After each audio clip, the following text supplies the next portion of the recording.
Donc moi, au niveau de mon équipe, en tant que designer et chef intégrateur, il y a des exigences au niveau du design, c'est sûr. On va dire que c'est un plus, mais moi, pour les intégrateurs qui sont potentiellement recrutés chez Nixa, l'important pour moi, c'est surtout la qualité du code et la qualité des bases de HTML, CSS, bien évidemment, pour un intégrateur, c'est essentiel.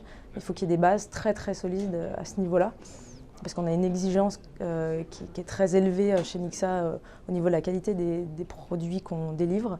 Donc moi, j'attends des gens qui travailleraient avec moi d'avoir cette exigence à titre personnel aussi dans son travail, donc de toujours essayer de respecter les normes, de faire au mieux et aussi de venir discuter avec les autres si on a un problème, si on est bloqué. Donc ça, c'est essentiel d'avoir ces bases-là.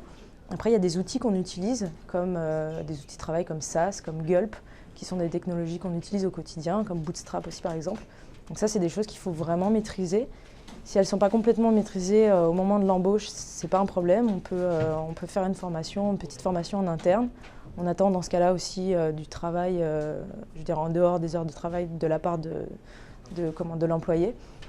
Mais bon, en général, on prend toujours des gens qui sont surtout passionnés, donc c'est quelque chose qui vient assez naturellement.